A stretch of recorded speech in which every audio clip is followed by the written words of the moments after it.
नमस्कार दोस्तों, स्वागत है आप सभी का हमारे इस चैनल सनातन सूर्यलोक में। दोस्तों, भले ही परिवार में सबके पास मोबाइल फोन हो, किंतु समय देखने के लिए घर में एक दीवार घड़ी तो अवश्य होती है, क्योंकि यह सदियों से हमारे घर का हिस्सा रही है। यदि घर में कहीं भी दीवार घड़ी न हो तो बहुत अजीब भी लगता है।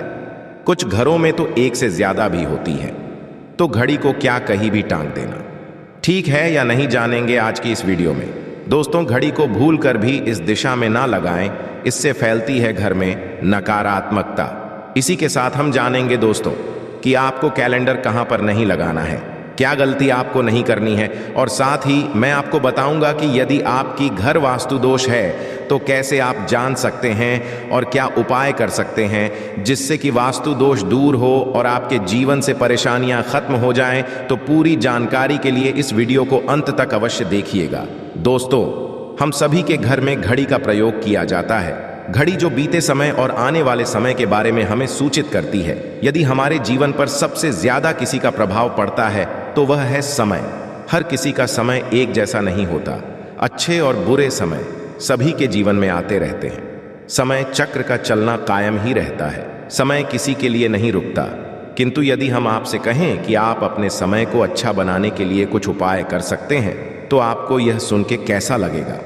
जी हाँ, हम बात कर रहे हैं घर में लगी घड़ी की, जिसे हम रोज निहारते हैं, पर कभी ये नहीं सोचा होगा कि ये घड़ी हमारा समय बदलने और अच्छा समय लाने में मदद कर सकती है। दोस्तों, हम कई बार जीवन में छोटी छोटी चीजों को नजरअंदाज कर देते हैं, किंतु वहीं कुछ चीजें हमारे भाग्य पर अच्छा बुरा प्रभाव डालती हैं। इसी तरह घर में और भी कुछ चीजें हैं जो आपके वास्तु दोष का कारण बनती हैं और आपकी परेशानी की वजह बनती है। तो आइए पहले जान लें, क्या आपको अपने घर में वास्तु दोष के बारे में कैसे पता लगता है और किस तरह से आप आसानी से इसे ठीक कर सकते हैं। दोस्तों, वास्तु शास्त्र के अनुसार किसी भी घर में वास्तु दोष होने से सुख, शांति और पारिवारिक उन्नति में बाधा पैदा होती है, के कारण पनपने वाली नेगेटिव ऊर्जा से व्यक्ति के भाग्य पर बुरा प्रभाव पड़ता है। साथ ही घर के लोगों को कई प्रकार की परेशानियों का सामना करना पड़ता है। दोस्तों, शास्त्रों के अनुसार यदि हम ये छोटे मोटे उपाय कर लें तो अपने घर में नेगेटिव एनर्जी से छुटकारा पा सकते हैं। आइए जानते हैं, किंतु उससे पहले दोस्तों आपसे रिक्वेस्ट है कि वीडियो को लाइक करें, अपने दोस्तों के साथ शेयर करें, और यदि आपने अभी तक चैनल को सब्सक्राइब नहीं किया तो सब्सक्राइब करके बेल आइकॉन अवश्य प्रेस कर लें। दोस्तों, नंबर 1, जीवन में तरक्की पाने के लिए रोज पहली रोटी गाय को दें, पीपल को जल चढ़ाएं और चींटियों को शक्कर मिला हुआ आटा दें। तांबे के लोटे में जल व लाल चंदन मिलाकर रात को अपने सर के पास रखकर सो जाएं। सुबह उस जल को तुलसी को चढ़ा दें। ऐसा करने से आपकी परेशानियां धीरे धीरे दूर हो जाएंगी। नंबर 2, वास्तु के अनुसार यदि आपके घर में तिजोरी है और आप उसके सामने शीशा लगा दें तो इससे धन में बरकत होती है। व्यापारी लोग अपने कैश बॉक्स के सामने शीशा लगाएं, इससे आपके ग्राहक बढ़ेंगे। दोस्तों, नंबर 3, झाड़ू पोछा कभी भी खुले में नहीं रखना चाहिए। इन्हें सदैव छुपाकर रखना चाहिए और झाड़ू भी रसोई में नहीं रखनी चाहिए। इस बात का बहुत विशेष ध्यान रखें।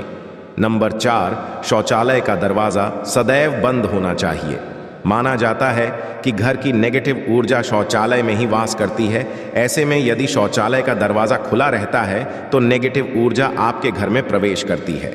नंबर 5, घर में सुख शांति के लिए कपूर को घी में डुबाकर सुबह शाम जलाना चाहिए। इससे घर में वास्तु दोष भी कम होता है और घर में रह रहे सदस्यों के जीवन की परेशानियां कम होती हैं। दोस्तों, नंबर 6, दुर्घटना से बचने के लिए शाम को हनुमान चालीसा के पश्चात कपूर अवश्य जलाना चाहिए।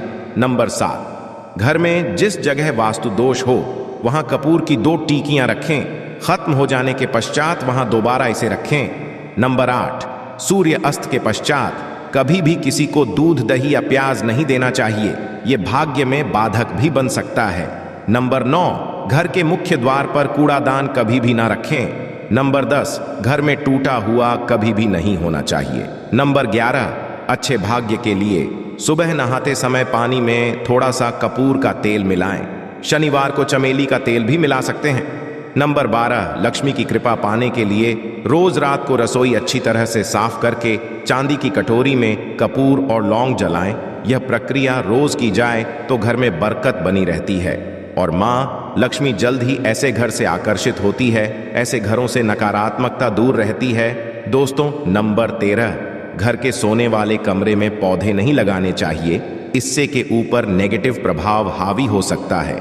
नंबर 14, घर में पौधे लगाते समय पानी में सेंधा नमक डालें। सादे नमक का भी आप उपयोग कर सकते हैं, किंतु दोस्तों ज्यादा फलदायी होता है, आपको शुभ फल जल्द ही प्राप्त होंगे। दोस्तों, घड़ी की सही दिशा आपके जीवन को भी सही रास्ता दिखाने में मदद कर सकती है। इसके अलावा को किस जगह लगाना चाहिए और किस जगह पर नहीं, ये भी हम बात करेंगे।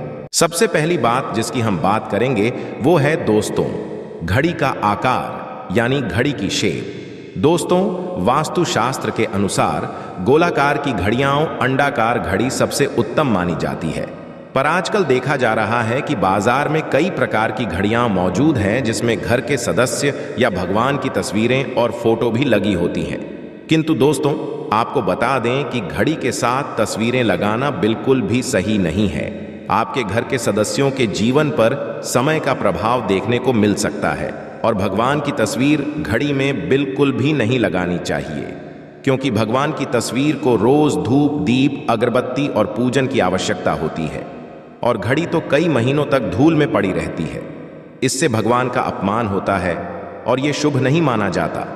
हो सके तो घड़ी का आकार और अंडाकार ही पसंद करें।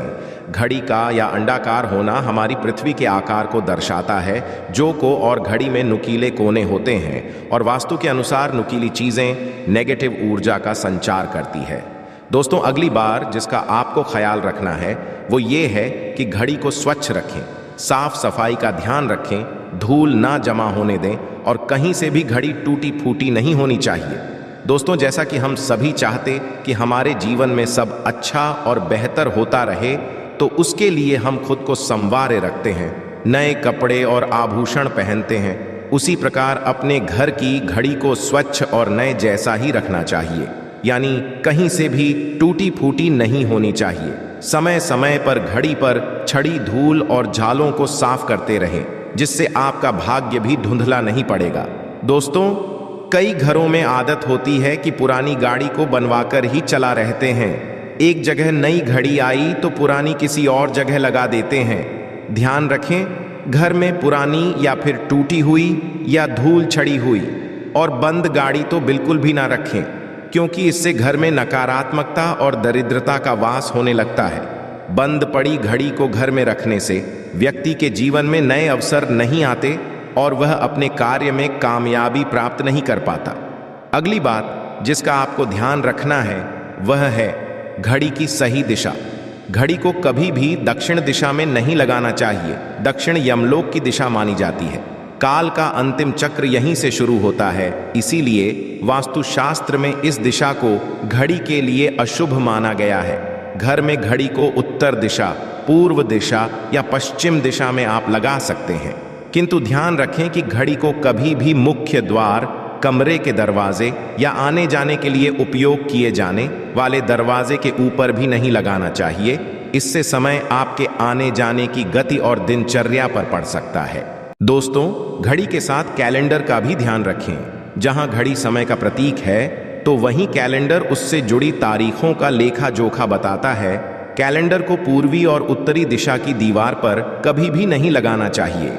ये इससे वास्तु दोष उत्पन्न होता है और कृपया करके अपने घरों में नए कैलेंडर के साथ पुराना कैलेंडर कभी भी ना लगाएं। दोस्त और कैलेंडर दोनों ही आने वाले समय के सूचक है, जो हमें आगे बढ़ने की प्रेरणा देते हैं। उन्हें समय के अनुसार ही लगाना चाहिए।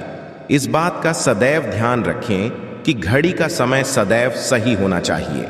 बहुत से लोगों की आदत होती है घड़ी का समय आगे या पीछे रखते हैं, तो ये गलती आप ना करें। समय सदैव सही रखें, इससे आपको कभी भी समय का काल चक्र और दुष्ट परिणाम प्राप्त नहीं होता।